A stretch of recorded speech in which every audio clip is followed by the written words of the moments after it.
Hello everybody and welcome back to another video with yours truly, Alyssa J. Today, if you can't tell from my sweater, we're doing 3 Harry Potter DIYs. I really love these DIYs and I hope you do too. I am not perfect at all with some of these. I'll leave links down below to recipes I followed and videos or pictures that I saw that inspired me to make this video. So without further ado, let's get into the video. The first DIY we will be making is obviously butterbeer. I'm using 1 1/4 cups of cream soda, 1 tablespoon of salted real butter, half a cup of butterscotch chips, and 1/4 cup of original Coffee Mate liquid creamer. I can't forget the whipped cream too. First, I'm going to add the butterscotch chips and butter into a bowl that I can microwave. Then I'm going to microwave that for 30 seconds. After you take your chips out of the microwave, you should stir them and they should be like a pasty consistency. Then add your creamer to that, stir it all together, and pop it in the microwave again for about 30 seconds. Depending on how strong your microwave is, it may take longer than that, but do 30-second increments. But for me, it only took 1 30-second pop in the microwave, and I took it out, and it should be this consistency. Next, heat up your cream soda for about 1.5 minutes. Pour the cream soda into the butterscotch mixture, stir it very well, and then serve it warm.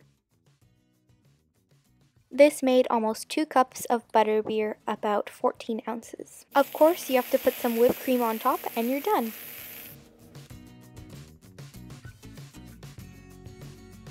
Alright guys, I'm ready for the taste test of my pink butterbeer.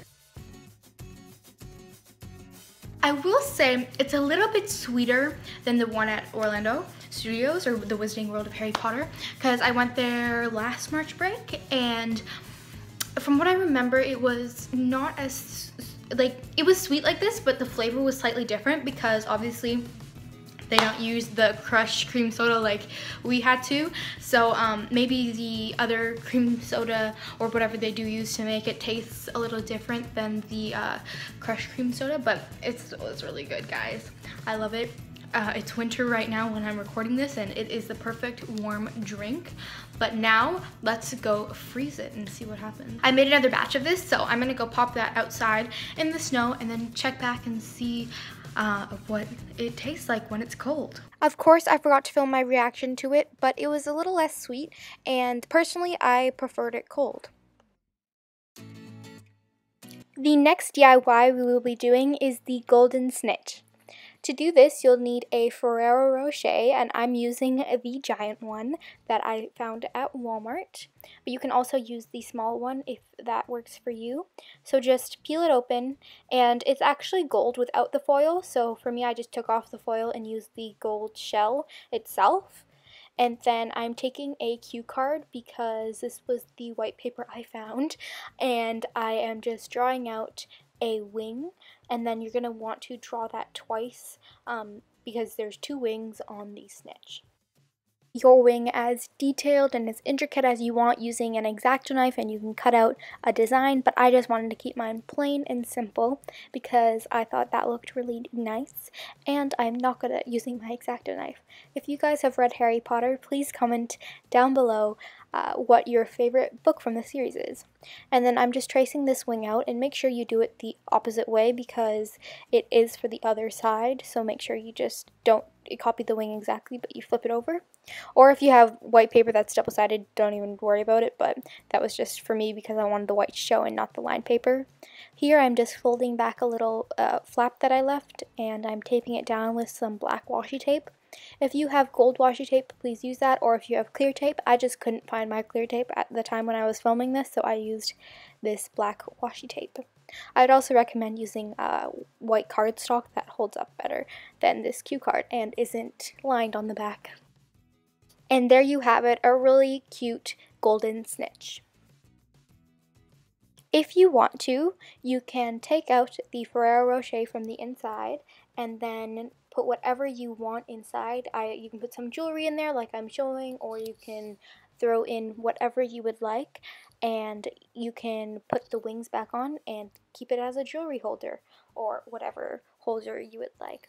Here I'm showing the small Ferrero Rocher you can use if you can't find the larger one or want to do this several times for other people. And you can just take off the bottom and the sticker and then flatten down the bottom and add smaller white wings and then give it to whoever you want or keep it for yourself as decor.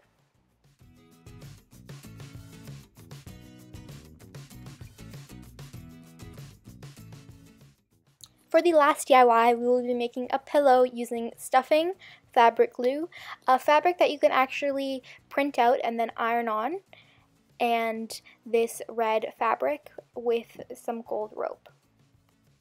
First, I cut my fabric to be 18 by 18 inches. Then I found an image that I wanted to put on my pillow, which happened to be a 9 3/4 sign with Toronto under it because I'm from Toronto and I thought it would be really cute. Then I printed it out onto the iron-on fabric, which you can find at your local craft store. I put it onto my fabric and then I ironed it on, and just follow the instructions on your package. Mine said to iron it for 30 seconds. I was going to add this gold rope, but it was just becoming a hassle and I didn't think it would look as good. But if you're able to sew or figure out a way to do this neatly, I think this gold trim would look really, really nice, but I couldn't figure out a way to make it look clean and pretty, so I decided to not use it and just went with a plain red pillow with the 9 3/4 sign on it.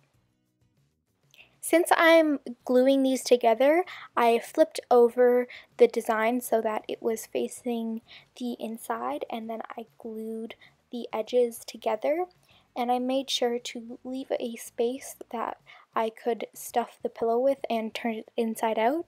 So after you finish gluing, let it dry and then turn your pillow inside out through the hole.